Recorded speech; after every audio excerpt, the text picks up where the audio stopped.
Hello, hello. Hi, everybody. Hello and welcome. Welcome to A Drink with Live, baby. We've got 10 episodes under our belt. So we are just so stoked to be here on episode 11. And we're all glad that you are here with us tonight because I personally am extra excited about tonight's guest. Literally iconic.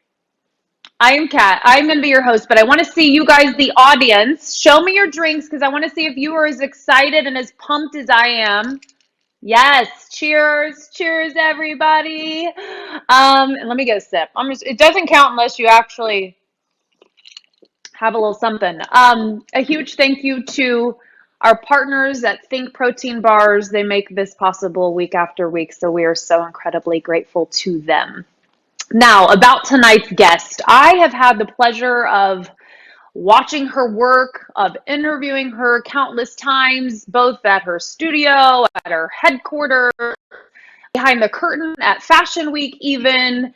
And I have to say, she is not only an extraordinary businesswoman, but a kick ass human and a wonderful mom, all of the things. I can't wait to get to know her even better tonight. So please welcome Rachel Zoe to A Drink with Live. Hi, Rachel. Hi. I'm so happy to be here. It's so fun. So much fun. Ooh, fun. So much fun. Well, Well, I used to I say guess that when I was a you, kid. I used to say so fun. And then I just remember either a teacher or my mom or dad would be like, so much fun. So now as an adult, every time I go, so fun. No, don't say that. Don't say that. Say so oh, much fun. see, this coming from the woman who has coined famous catchphrases. I think you can say whatever you want, Rachel, at this point in life. Hey, what are Oh, you drinking? Cheers to you. Or do you have a I beverage? I'm drinking some lovely white wine with ice because I find when I put ice, it just slows things down. You know what I mean? It just is slower and it's better and it It lasts longer. How's that? dil- dilutes it a little bit. You keep your pacing. I want to just raise a glass to you because I think it's we are Virgo sisters, and I know you just celebrated a birthday. So happy belated! Yes. Happy belated! Thank you. When are you? I'm August 24th, so I'm one day Got in it. Virgo. Wow. How is your birthday, or how was your birthday? Because you and I are not celebrating 25 anymore. No, So do you no, still get as ramped up, as we turn another year older? Have you reconciled with the fact that, we're no, going this direction, as we all are? no, No? no. It's funny because no, it's an interesting question because I've been really kind of in my head about my birthday and it's been such a precarious time in life I think for everybody and ultimately on an emotional level I've never been happier, right? Because I think as we get older we just get to that more peaceful place, right? And things that used to really Yeah. make you mental just don't anymore or not in the same way. And I think but I will say I think I'm just going to forever go with 35 and just call it a day. And I think after 35, I just said, okay, this is it. I'm not counting anymore. And this is the last birthday for me. And forever it will be my 35th. And my little son, Caius, believes that I'm 24, not because I told him that, but because he asked me how old I was. And I said, how old do you want me to be? And he said, 23. And I said, that's a great number. And so I'm just going with it. And I just, so, I will be honest with you. I think J-Lo, I think some of these incredible women that we see just getting even better and stronger with age is just I think it's such an incredible thing for women to see because I do very admittedly say that getting older is not easy and it's not great and there are great things about it, but it's also really hard. It's not easy. And I think we are only going one direction. It's not, I don't know how else to say that. we're not Benjamin Button. So, in full disclosure, Yeah. I don't love my birthday. I use it as a really great excuse to kind of see my friends and celebrate life, you know? Mm. Well, I appreciate you being honest and vulnerable and raw because I agree with you. I have some of those conversations with my friends at midlife, and the fact Yeah. is, it is not easy, right? Like we can celebrate all the, you get a little wiser, and life is, you feel a little more confident, and there's certain things that are so Yeah. wonderful about getting older, but then it's like But we're shit, getting older. you look in the mirror sometimes, but it's a challenge. It is a challenge. So I certainly understand and respect that. But at the same time, speaking of, J Lo, or I remember Cameron Diaz. Remember she wrote that book and she said, it Yes. beats the alternative. We are By the alive, and way, not only that, my we're mother living. says that to me. She does. My Yeah, mother says that to me. My mother yeah. will be 80 next year, and she's like, embrace every year because think of the alternative, and all of a sudden that just grounds you and shifts you Hmm. into a totally different, mindset. And I think we just have to go with it. And I'm just going with celebrating life, and making it Mm, not about my birthday necessarily, but just about like embracing all the good things in your life. Cause I am very blessed. And I think, I just think you have to start mentally being there, if yep, that makes sense. yep, yep. I totally Being agree on with it. you. And if we've learned anything through living through a pandemic too, is that life is fragile. So Very. have you learned anything about yourself, or would you say, anything has changed about yourself, or, getting introspective a little bit about these wild times in which we are living? Um, does anything Yeah. stand out to you? I don't know that it changed me. I think I went deeper into a place I already knew was there. Meaning, I remember when COVID first happened, there was this Instagram post going around like, are you an extrovert that realized you're an introvert? Are you an introvert that realized you're an extrovert? Are you an extrovert that realized you really are an extrovert? Are you an introvert that really realized you're an introvert? And I think that it's weird because I think people think of me as such an extrovert, but I really am. And as you may know, because you're a Virgo, I think I've always been this kind of secret homebody. And I always kind of thought, because my life was so insane, that maybe when I could be home in my own place, in my own space, that it was just like, okay, I need quiet now, like around me.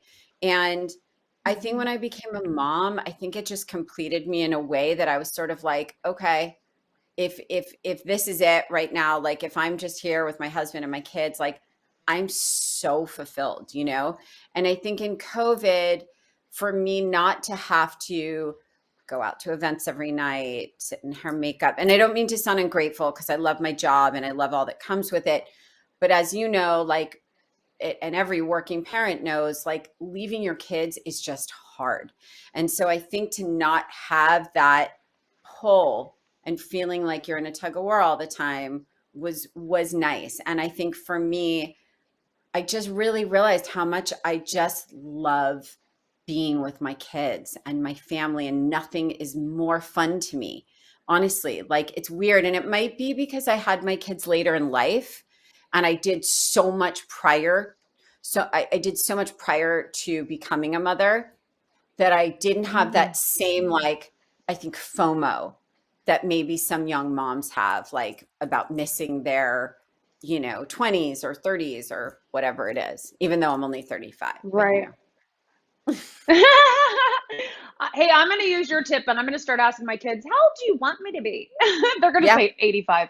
Um, but no, but they but won't. no, I love to your point about the pandemic, and I've heard that from a lot of people about family. And even though on the one hand it's like, oh my God, we're all on top of each other, we're all in these close quarters, and it definitely like shifted things, but in the same breath, it's like people got closer. I mean, I have teenage boys, 16 and 20, and it's like that was definitely the silver lining for the last year for me because they couldn't leave. They couldn't blow me off. They couldn't go do all the things they do. And we got really, really close during this time. And Yep.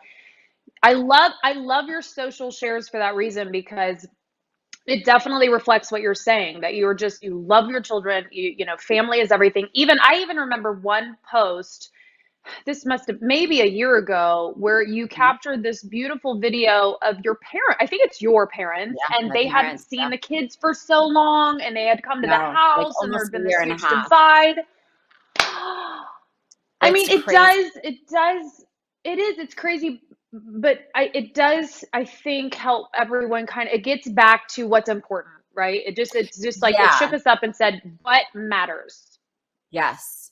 And it's interesting because my kids started school yesterday, and we homeschooled them last year. Not just, we didn't Zoom school. We actually had a teacher here with just my boys. And it was funny because I used to think people that homeschooled were like, are you okay? Like, how on earth? And it's weird because everyone's like, oh my God, kids are back to school. I can have my life and whatever. And I've had this like pit in my stomach where I've like for 2 days, it's weird because I'm working and I'm busy, but yet I feel like I'm missing like an arm. Like I'm sort of like, I'm like waiting for them to run in and be like, lunchtime, mom, or like, it's this very surreal thing because as parents, we send our kids to school at what, 2.5, right? And they're in school. And I think for some parents, I think depending on what age and how their kids are and how their life is, for me, I'm actually having the separation anxiety. It's completely surreal. Like everyone's like, aren't you so happy you have your life back? I'm like, I don't know. I feel kind of empty. It's very Oh. odd. But I don't have teenagers. I think in a couple of years, they're going to be like, bye, mom. Like, peace, love you. Mean it. Bye. No, I literally look at your Instagram and I'm like, I remember when my kids let me take their photo. People Yeah. don't even know I'm a mom because my kids won't allow to be existing on any social media platform. But I want to transition to Rodger because not only are you celebrating a birthday, but 30 years I of know. marriage. I know. And It's now you guys mental. are doing this podcast together, works for Yeah. us. So you've Yes. like, now you're in the podcast space. So obviously you're doing a lot right because you've been married 30 years. But a lot of people, have road bumps and have the obstacles. And you know what? It just ends in divorce. You guys have Sure. managed to stay together for 3 decades. But surely that has come with challenges. So I guess my question is, you know, when shit does hit the fan, Yeah. how do you guys cope with that? How do you get to the other side? How do you keep going together as one? You know, here's the thing. It's very interesting because so we've been married 20, I think it's 24 years and together for 30.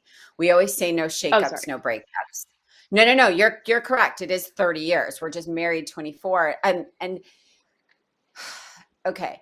So we've basically grown up together. I've been with him more than half my life. We parent together, we work together. That's where it's really insane, actually, in my opinion, because every couple parents together, right? But I think the working together,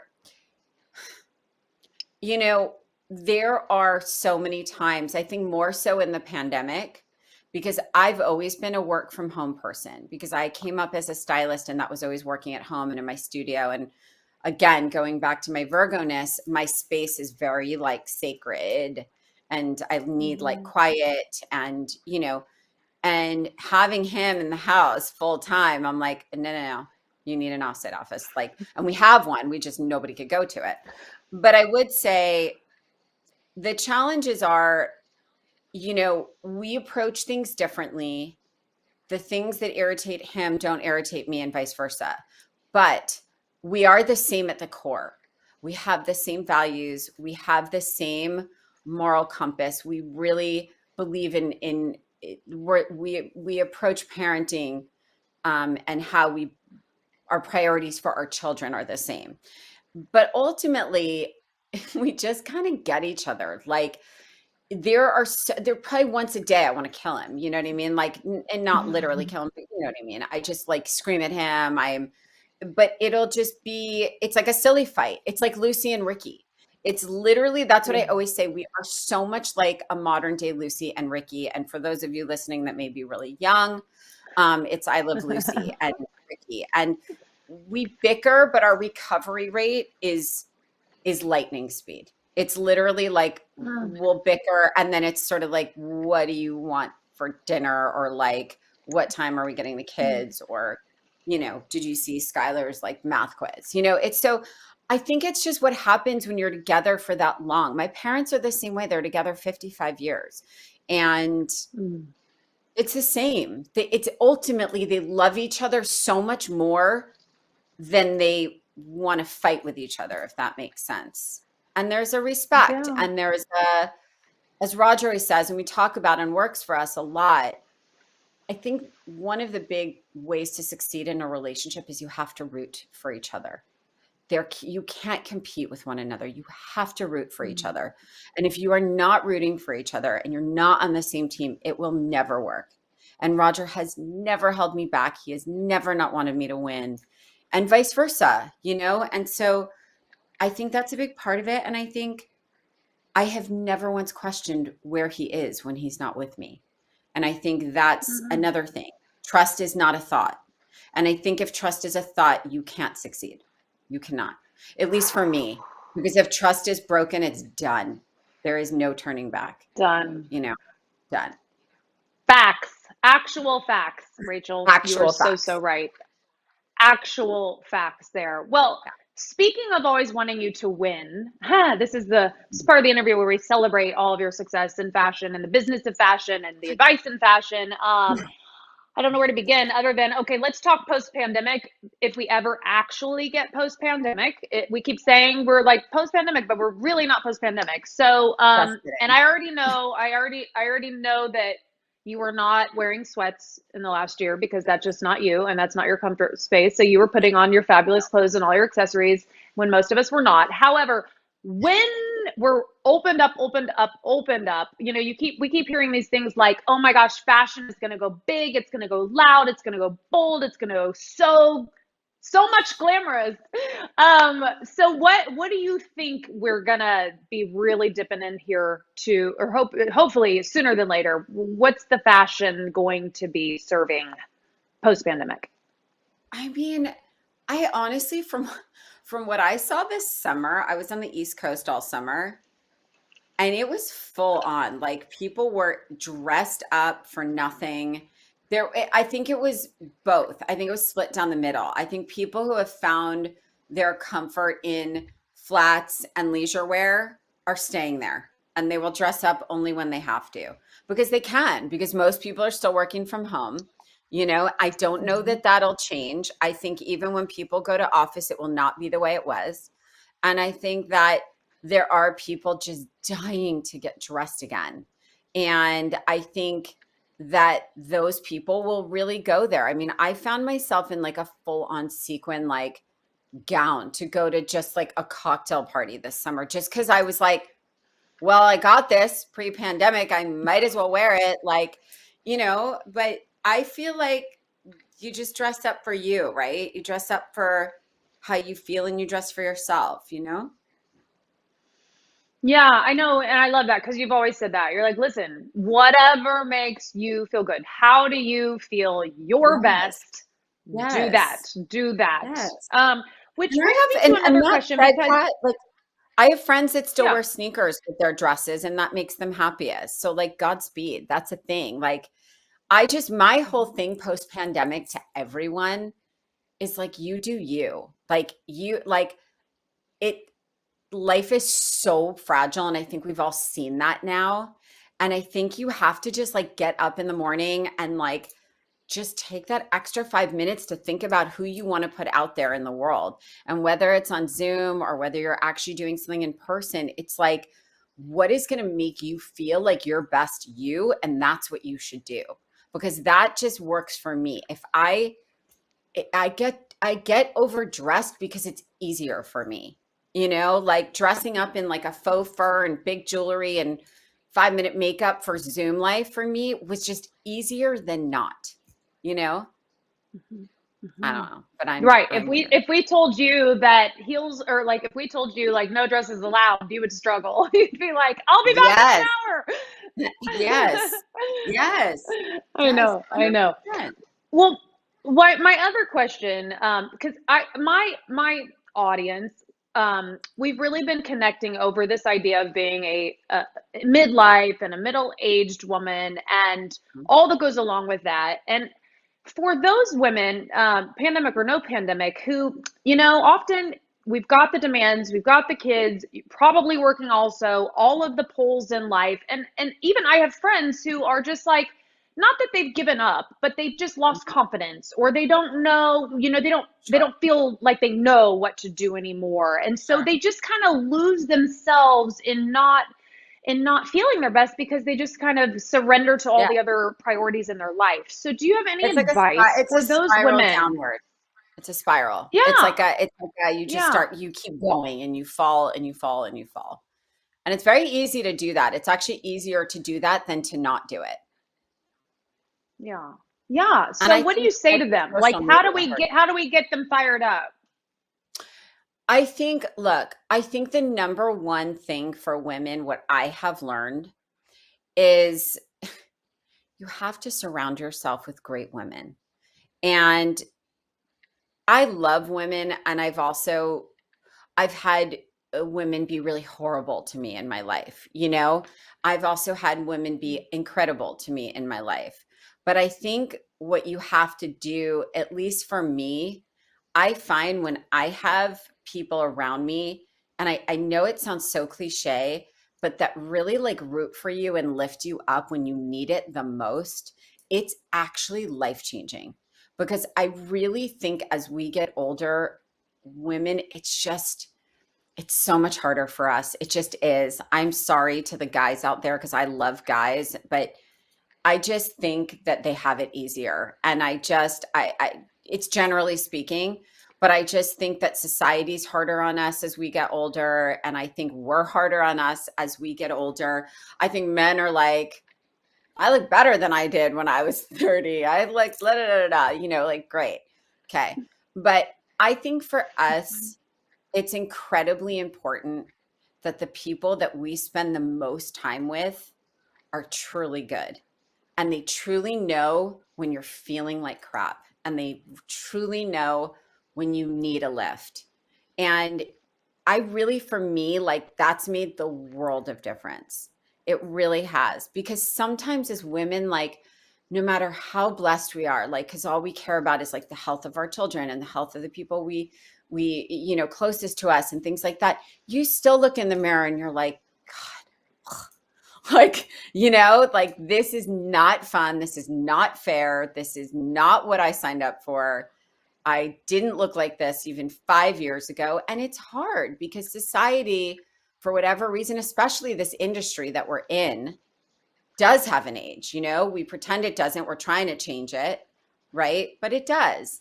And I think all of those things make it just harder on us. So my advice is for any woman, no matter what industry you're in, no matter what your life is, you absolutely have to only surround yourself with people that really genuinely want you to win and genuinely know when you really need them there and genuinely will lift you up when you really just need it. Because I think that we all do. And anyone you think doesn't, it's not true.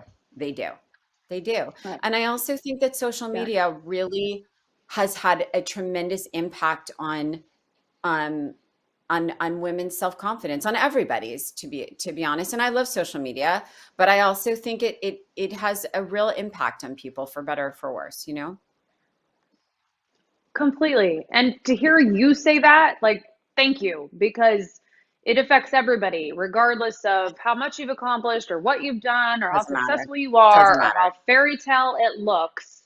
Yeah. It can be unhealthy if you don't have that perspective you're talking about and the community that you're talking about. So that was really, really good advice. I And we know our can't virtual see audience it. has a couple. Sure. Say that I was again. no, I was just saying there's a delay, but I was just saying, like, we can't see it in ourselves. No matter how much you're winning, no matter how much you accomplish, no matter how much you have, that's not what you're thinking about. You're thinking about, like, what haven't I done? Oh my God, I'm this age and I haven't done any of these things that I thought I would do. And I think that all of us kind of go through it. We just do. We're human. Hmm. Well, and that brings me to what was going to be my next question, because where we are sitting, it's just like, I mean, I say I don't throw around the word icon very often, but like you are it. I mean, you are for all of the wannabe entrepreneurs, for all of the women building businesses, like you have built so much, you've sustained so much while having a family and all of these things. So from where we're sitting, it's like, oh, that's the model, that's the fairy tale. But certainly, as you just said, there are the valleys, there are the trials, there are not everything you have done, I'm sure, from a business standpoint has been check mark, win, check mark, always win. No. So when those things have presented themselves, or Mhm. I don't know, a collection doesn't sell well, or you've Sure. tried something and it flopped, or the things that you probably are not putting on Instagram. Um, Yeah. how do you move through that? How do you detach from that? How do you not soak in those failures? Because I think Mhm. the hearing from you explain how that is just part of it helps a lot of other people during their own journeys. Yeah, I would say to that a few things. So I get asked a lot, sort of from, aspiring kind of entrepreneurs and people who want to build a brand and people who want to get into fashion. And I'm very honest with to be a CEO. I mean, I've worked for myself only since I was 25 years old. And with that, you know, everyone always goes, well, you work for yourself. You can take however much vacation you want. I'm like, okay, I'm taking a vacation in a decade. Cool. But the thing is, you have to decide if you're built for that because the highs are the highest, the lows are the lowest. It's hard to get yourself out of it sometimes. Um, but the passion will always drive you. That's the thing. But it's not for everyone. And I think sometimes people are like, I want to be a CEO. You can only be a CEO. And if you're not a CEO, then you haven't made it. It's like, that's not true. It's actually not for everybody. And not everyone is built for that. You have to have an insanely thick skin. You have to know you're never going to be totally off. You're just not. Because if you don't answer, things, bad things happen. Like if I don't respond, that it's not an option. So I think, of course, I've had failures. Oh my God. I mean, I think if you ask anyone that works with me, they'd be like, when? I don't remember any. Like, how, to me, I mean, I've had countless, of course, right? But I think the key there, again, this is where I consider myself to be very lucky is that, Rodger's my partner, he's my co CEO.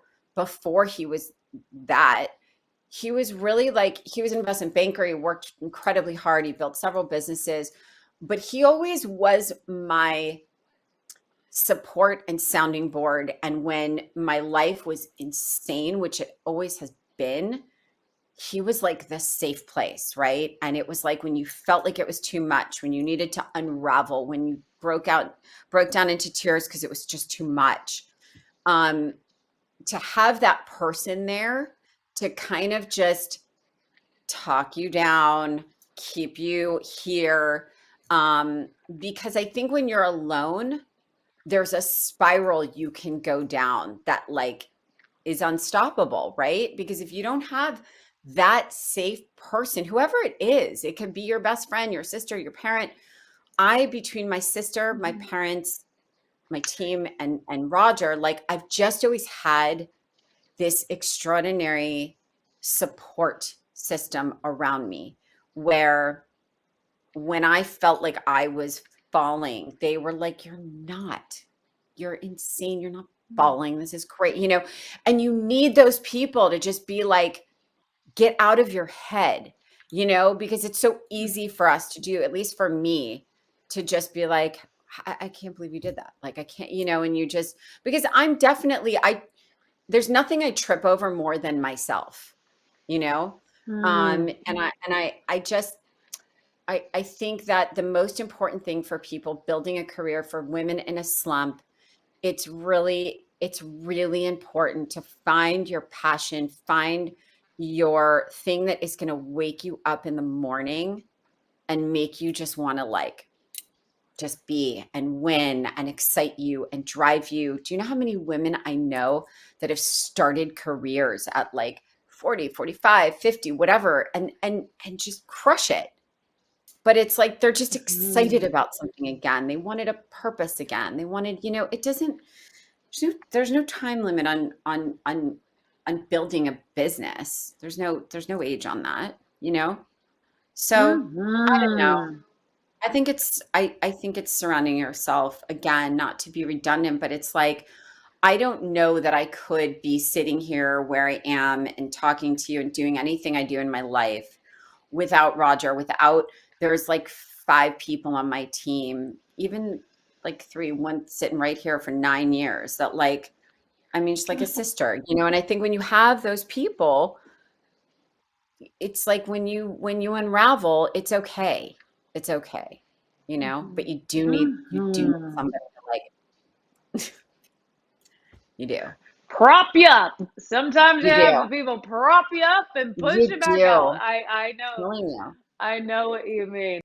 Okay, well, I'm hoarding all of the questions. I know that our virtual audience, we have a couple questions for you from the audience. So I believe our first question is coming from Vivi, and you can take it away and ask Rachel your question right now. Hi, I'm Vivi, and I'm actually in eighth grade, and I was wondering if you have any fashion advice for eighth graders or like your favorite stores for young kids. Oh my God. God, I feel like there's so many like Urban Outfitters, Anthropologie, Zara, H&M has such great things right now. But I mean, honestly, like I just think being in eighth grade, that's such a critical time, honestly, as a girl, woman, young woman. For me, eighth grade was very pivotal. I really like found myself in eighth grade. And I found like my voice. I found my confidence in like who I was and who I wanted to be. Because I think when you come out of like lower school, you're just kind of you are whatever your friends are, and you're just kind of like acclimating. And then when I was like 14, I just remember being like, okay, this is who I am. And I decided that's when I was like, I figured out my style more. I definitely started overdressing. I definitely started accessorizing a lot and having fun with clothes. Um, I definitely did not show as much skin as I've seen girls showing your age here in LA. Um, but I think it's about like finding your groove in fashion now and figuring out sort of who you admire, in the fashion world or just from a style perspective, and just kind of, navigating that and starting to play with it because fashion should just always be fun, especially at your age, you know? But my biggest advice would be to like be you, because I think that at your age, that's the kind of thing that's the biggest struggle is to kind of, have your individuality and not fear judgment from peers, um, but I think this is really prime time for when you can start to really navigate your style, you know? And don't wear too much makeup. You're so pretty. Thank you. Oh my gosh, that was such a thoughtful response, Rachel. That was Oh, so what so a awesome. I know cutie. she had her clothes behind her I on know the I rack. loved She had her. her I little loved her choker set. necklace. I loved her Oh, set. that's amazing. It was so And the cute. confidence. You go ahead with your question. That was amazing. Okay, next up is Megan. Megan Pearson has a question for you. Go ahead, take it away. Hi, I was super Hi. inspired by your passion for, your business and fashion while also listening to your passion about being a mom. And I'm Yes. expecting any day now, and I'm super passionate. Congratulations. Thank you. I'm super passionate about my career. It's my whole life. So I'm just wondering, how did you manage your passion for being a mother and your career? You know, the truth is, when I went on my hospital tour here at Cedars in LA, and I was like, I think I was 8.5 months pregnant. And I was really enjoying my pregnancy, actually. And I was so obsessed with my career. I mean, I think I worked like 26 hours a day. And I remember looking at Rodger in the hospital. I remember standing there in the hospital room and going, I'm not doing this. And he was like, what are you talking about? I was like, I'm not doing this. I can't do it. I'm too scared. I don't know how I'm going to do it. I don't have time to take a shower. I genuinely don't know how I'm going to do both of these things. I don't know how I'm going to be Rachel Zoe. I don't know how I'm going to work. I don't know how I'm going to mom and be a great mom. And also I was terrified to give birth. So all of those things. And then Sky came into this world. He came into my hands, and it's like the ground just shifted, and everything just, to be fully honest, my head was really in another place for almost a full year. I was not back to like knowing, like just back in my groove, you know? It took me a minute because I didn't want to miss a thing, you know? And I brought him to work, and I built a nursery. I opened a nursery in my office because there were so many babies that year, and I wanted all the moms to be able to have their babies at work. But the truth is, as he got older, I figured out that separation was actually okay. And so when he started preschool was when I started to be like, okay, this is healthy, this is normal. And I had my second son, and I got back into the groove pretty quickly and realized that I could still be like a really hands-on mom. And, you know, I haven't had a nanny in like 3 years. I don't want to miss anything. And I don't know. The answer is there is no formula, but I will say go easy on yourself. And I will say don't listen to anybody, because everyone's story is different. Everyone's journey is different, and everyone's going to try and tell you what to do, and don't listen. You will not lose your career. You can do both. But don't miss the good stuff. Do you know what I mean? That's my one advice to you, because you look young. I think like just don't miss the stuff with your kids, because you can't get it back, you know? Yeah.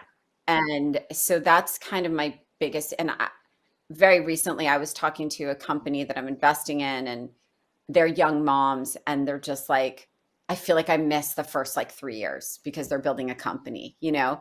And I just said, like, you know, I think the bottom line is you have to navigate your own journey, do what feels right to you. There is inevitably a pull in both directions as a working mother, but don't try and overplan it. Just enjoy the baby, figure it out like as you go, and you'll know immediately what feels right to you, honestly. Awesome. Thank you. I feel like you have 5 more books in you, Rachel. This is all really good advice. I'm so serious. Like, oh, that's a good mom. Now it's the mom book. And by the way, I don't mean this as like a too personal of a question, but are we good with 2 boys, or is that shop still open? My shop is always going to be open. My shop's always going to be open. I swear to God, if someone rang my doorbell with like twin girls, I would grab them and run. It's like more chaos, more insanity. I wish I had 4 kids. I feel like there's nothing better. I enjoy kids so much more than adults. I find them so much more interesting. No offense to you, Catt. I find their purity and their innocence and the things they say, like just being so uncorrupt, you know? I just love their honesty. I love kids. I honestly by the way, I was also the weird person at kids' parties without kids. That was always like the one with 20 kids while all the parents were drinking wine in the other room. So I've just kind of always been obsessed with kids, you know? I find them fascinating. Yes. I love that. I love that. I love that so much. Okay. Just a couple more questions. I mean, maybe one more question, because we're actually running over, but this is too much fun. It's so much fun. So much fun. I think we have Becky. Becky, are you there? Do you have a question for Rachel? Hi, can you hear me? Yes. Hi. I wanted to say your relationship, as I see it on social media with your sons, is truly inspiring. As somebody who doesn't have kids, but if I was fortunate enough, you know, I really do look up to you in that respect. But not in regards to that. I was curious who you were looking forward to seeing during New York Fashion Week this year, and if anyone's inspiring you. My God, it's weird because I'm not there. But always Tom Ford. Always Tom Ford is a favorite. Prabal Gurung, Joseph Altazura, Thoreau, Oscar de la Renta, Carolina Herrera. Always beautiful. Yeah, I would say that's probably I mean, so many, but it's interesting. I'm just trying to see how New York comes back together, But knowing New York, it's just sort of, I feel like it's business as usual. Like I feel like everyone's just going to bounce right back in. Oh, to go to a Tom Ford show, that's on my bucket list. I don't think I've ever crossed that off, but that would be pretty cool, Honestly, as I you almost mentioned. flew in just to go to his show, but I honestly, between COVID and my kids starting school and a new school, and I just, Mom, can't miss those first days of Mom, school. I hear you. Do it.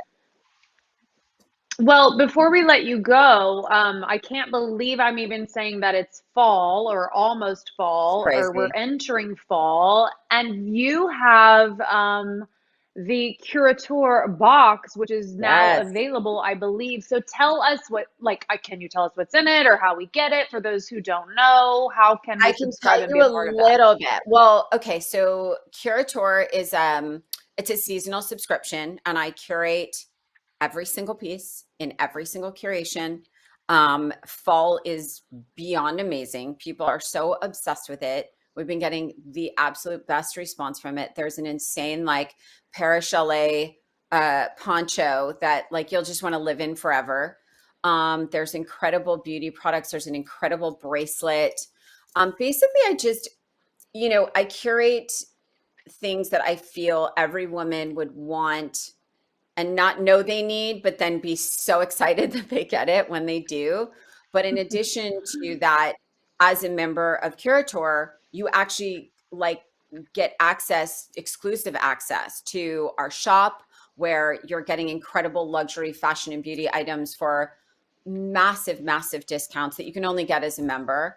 And I mean, I'm obsessed with it. Our customers are obsessed with it. It's just been an incredible business to build and watch the response from our amazing community of women, and just growing every day. And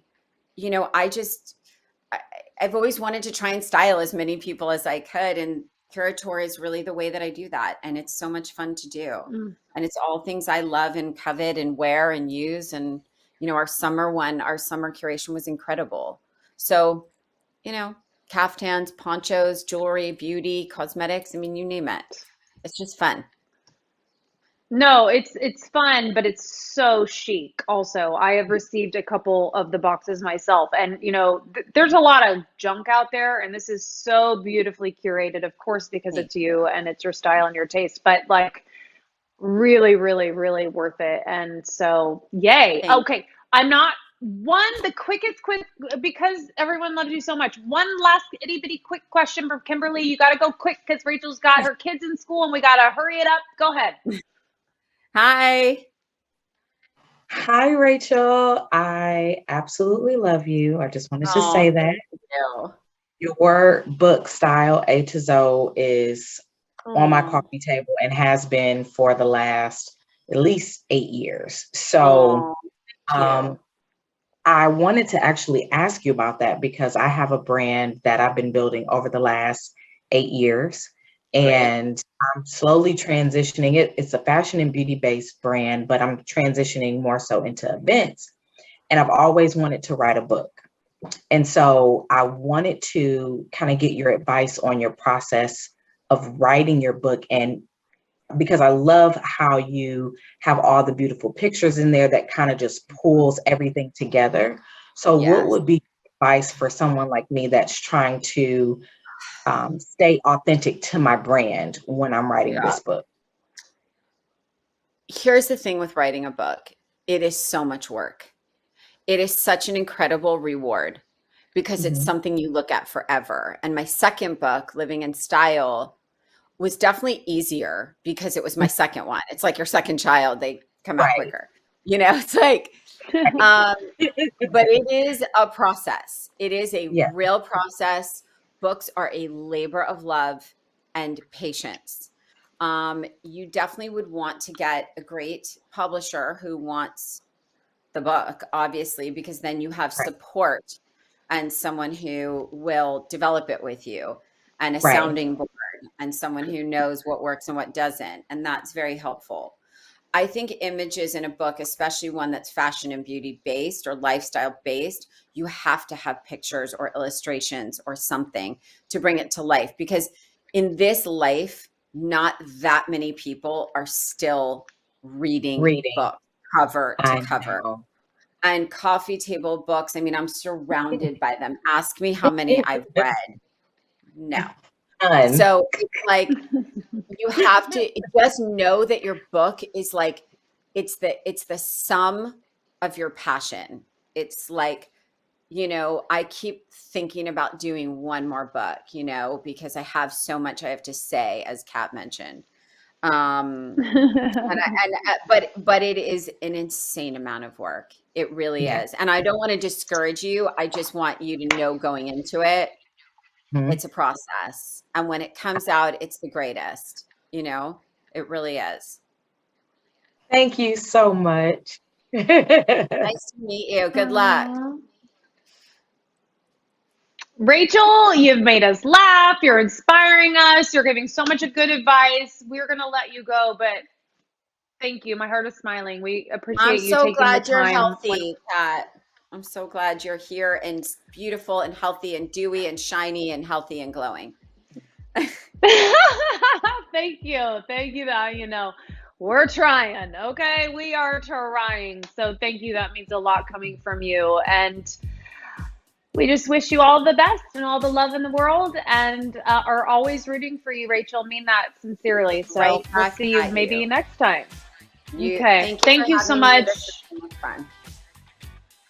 Thank you to our amazing audience, because I know you were so eager to be here. And of course, one more time, our partners at Think Protein Bars for making all this possible. And you can watch this whole interview back on adrinkwith.com. Good night, everybody. Lots of love. Cheers.